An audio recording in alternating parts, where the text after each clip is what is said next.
नमस्कार। आकाशवाणी से प्रस्तुत है समाचार प्रभात।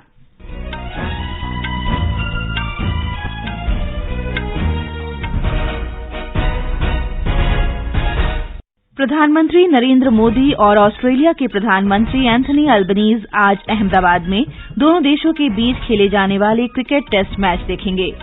पूर्ण चुनाव आयोग आगामी विधानसभा चुनाव की तैयारियों की समीक्षा के लिए कर्नाटक के 3 दिन के दौरे पर आज बेंगलुरु पहुंचेगा। जाने माने अभिनेता और निर्देशक सतीश कौशिक का निधन। कोलंबिया ने 25 साल में पहली बार महिलाओं के लिए सैन्य सेवा की शुरुआत की। और महिला प्रीमियर लीग में गुजरात जायंट्स ने रॉयल चैलेंजर्स बैंगलोर को 11 रनों से हराया। समाचार प्रभात के साथ मैं फरहत नाज।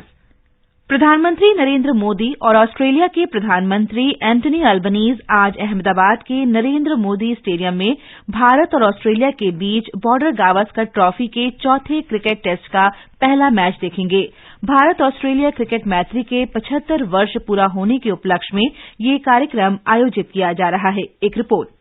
अहमदाबाद पुलिस ने प्रधानमंत्री के दौरे के चलते स्टेडियम के साथ साथ आसपास के इलाकों में 3000 से अधिक कर्मियों को तैनात किया है। बाद में प्रधानमंत्री नरेंद्र मोदी गांधीनगर में राजभवन में शीर्ष पदाधिकारियों के साथ बैठक करेंगे और दोपहर वे दिल्ली जाने के लिए रवाना होंगे। अपर्णा खुन, आकाशवाणी समाचार, अहमदाबाद।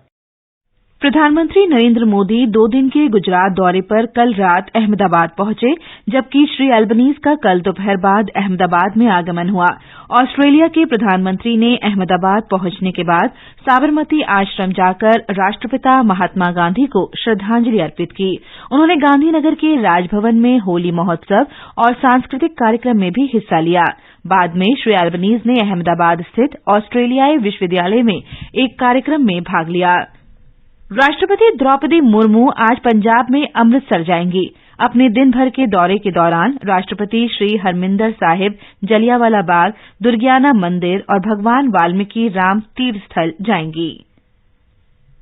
भारत की राष्ट्रपति द्रौपदी मुर्मू 1 दिवसीय दौरे पर आज अमृतसर आ रही हैं। इस दौरे में वे हरमंदिर साहिब जी में माथा टेकेंगी और जलियांवाला बाग, श्री दुर्गियाना मंदिर और राम तीर्थ स्थल भी जाएंगी। राष्ट्रपति के दौरे को लेकर प्रशासन ने सभी तैयारियां कर ली हैं। सिक्योरिटी के सभी इंतजाम किए गए हैं और हवाई अड्डे से लेकर हरमंदिर साहिब तक की सड़क पर यातायात बंद कर दिया है। वहीं अमृतसर शहर की सुरक्षा बढ़ा दी गई है और जगह जगह पर पुलिसकर्मी तैनात किए गए हैं। आकाशवाणी समाचार के लिए आकांक्षा सक्सेना, चंडीगढ़।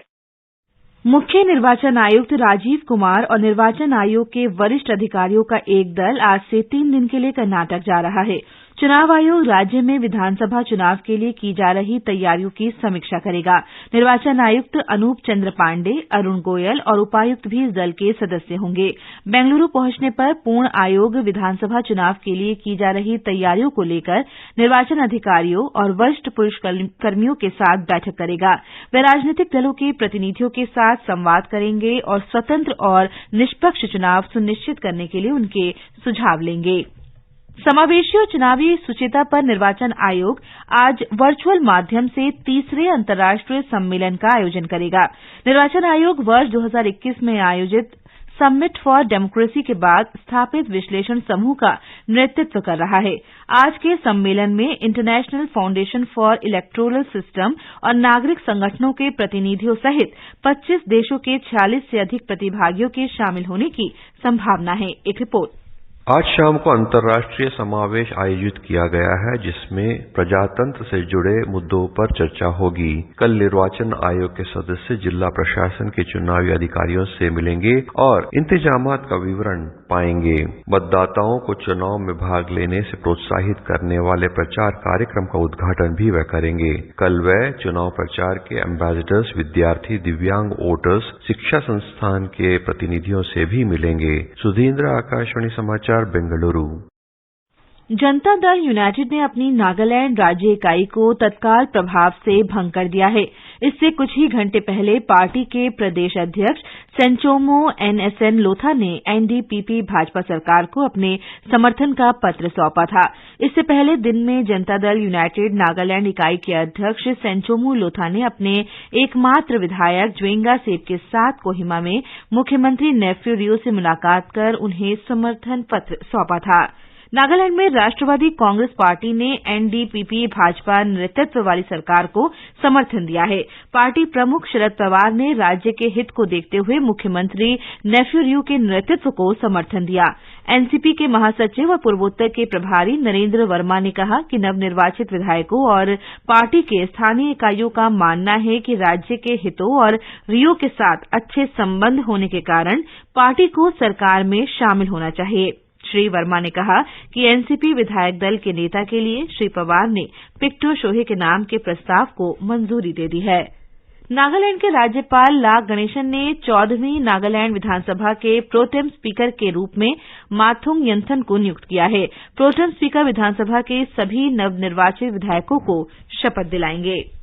महाराष्ट्र के उप मुख्यमंत्री और वित्त मंत्री देवेंद्र फडणवीस आज विधानसभा में बजट पेश करेंगे। पिछले वर्ष 30 जून को सत्ता संभालने वाली शिंदे फडणवीस सरकार का ये पहला बजट होगा।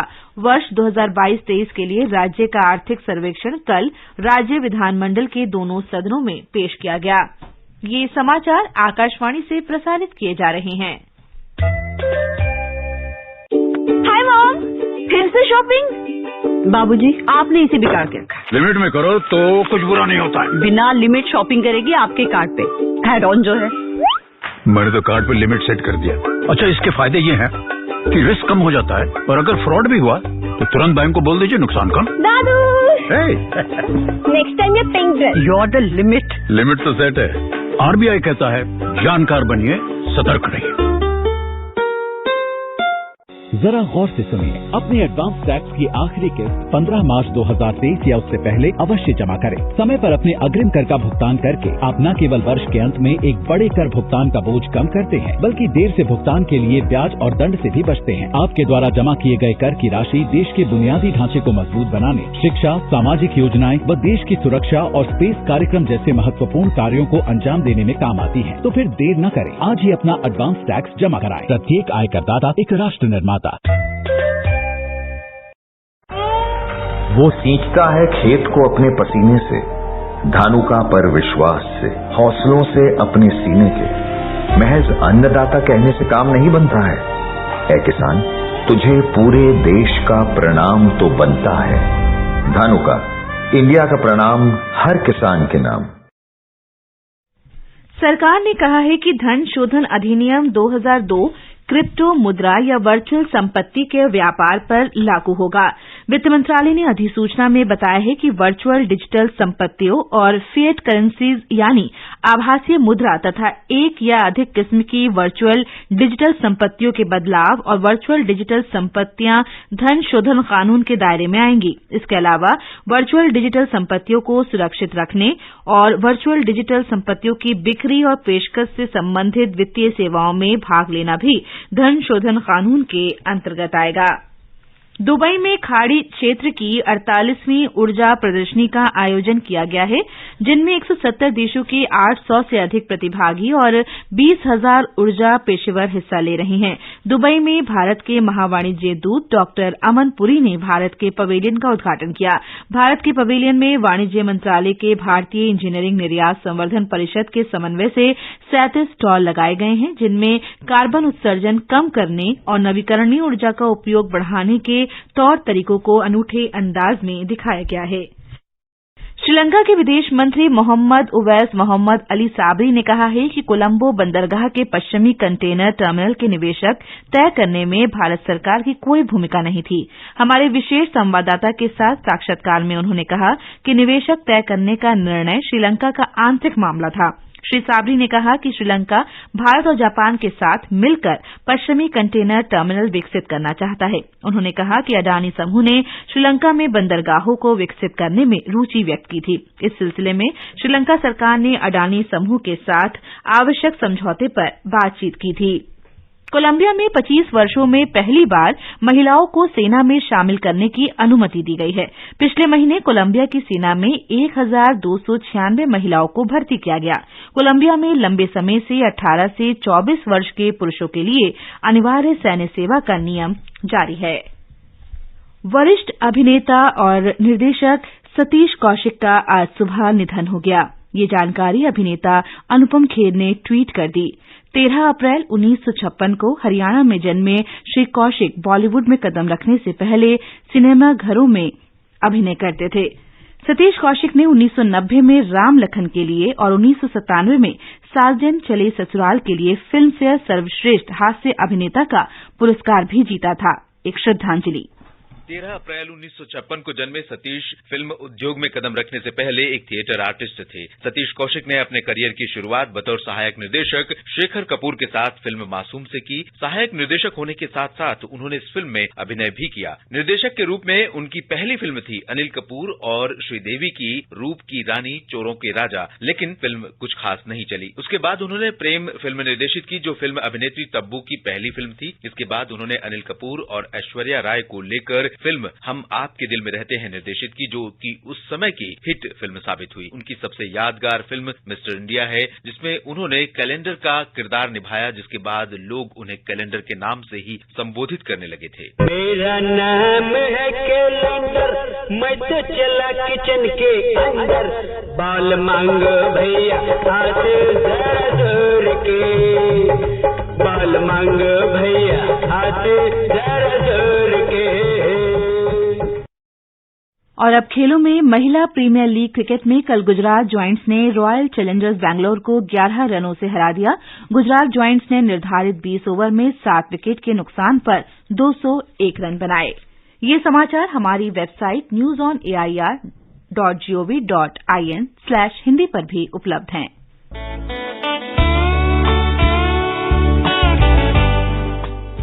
Northeast Diary program broadcast every Thursday at 5:30 p.m. brings very interesting and enchanting stories from the 8 Indian states of Northeast India.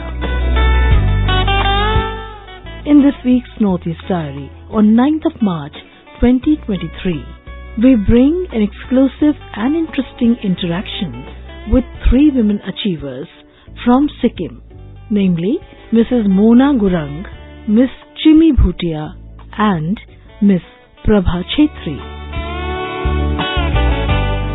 Looking forward to seeing you there. और अब समाचार पत्रों की सुर्खियों के साथ हैं जागृति शर्मा। धन्यवाद फरहत। होली के अवसर पर अवकाश के चलते समाचार पत्र आज प्रकाशित नहीं हुए हैं। डिजिटल पोर्टल की सुर्खियों में राजनेताओं के होली मनाने का समाचार सभी का ध्यान आकर्षित कर रहा है। दैनिक जागरण की सुर्खी है, सुबह से ही नेताओं और मंत्रियों के घर उड़ने लगे रंग गुलाल, कुछ इस तरह मनाई दिग्गजों ने होली। हरिभूमि लिखता है, केंद्रीय रक्षा मंत्री राजनाथ सिंह और अमेरिकी वाणिज्य मंत्री जीना रायमोंडो ने साथ में मनाया होली का जश्न। आज पेश होगा शिंदे सरकार का पहला बजट, मुख्यमंत्री बोले अपने वादे को करेंगे पूरा। दैनिक जागरण की खबर है। दैनिक भास्कर लिखता है, नागालैंड में बीजेपी गठबंधन वाली सरकार को एनसीपी का साथ, शरद पवार ने सीएम नेफ्यू रियो को दिया समर्थन, महाराष्ट्र की राजनीति में असर। भारतीय वायुसेना की ग्रुप कैप्टन शालिजा धामी के इतिहास रचने की खबर भी हर जगह सुर्खियां बटोर रही है। दैनिक ट्रिब्यून लिखता है, शालिजा धामी को लड़ाकू इकाई की कमान। दैनिक जागरण का समाचार है, ग्रुप कैप्टन शालिजा धामी बनी वायुसेना में लड़ाकू इकाई की पहली महिला कमांडर। अगले 4 दिन तक चढ़ा रहेगा बिहार के मौसम पर होली का खुमार। नवभारत टाइम्स की सुर्खी है। दैनिक जागरण लिखता है, कहीं होगी बारिश तो कहीं गिरेंगे ओले, मौसम विभाग ने बताया देश के मौसम का हाल। और अंत में मुख्य समाचार एक बार फिर। प्रधानमंत्री नरेंद्र मोदी और ऑस्ट्रेलिया के प्रधानमंत्री एंथनी अल्बनीज आज अहमदाबाद में दोनों देशों के बीच खेले जाने वाले क्रिकेट टेस्ट मैच देखेंगे। पूर्ण चुनाव आयोग आगामी विधानसभा चुनाव की तैयारियों की समीक्षा के लिए कर्नाटक के 3 दिन के दौरे पर आज बेंगलुरु पहुंचेगा। जाने माने अभिनेता और निर्देशक सतीश कौशिक का आज सुबह निधन हो गया है। और कोलंबिया ने 25 साल में पहली बार महिलाओं के लिए सैन्य सेवा की शुरुआत की। महिला प्रीमियर लीग में गुजरात जॉयंट्स ने रॉयल चैलेंजर्स बैंगलोर को 11 रनों से हराया। इसके साथ ही समाचार प्रभात का ये अंक समाप्त हुआ। नमस्कार।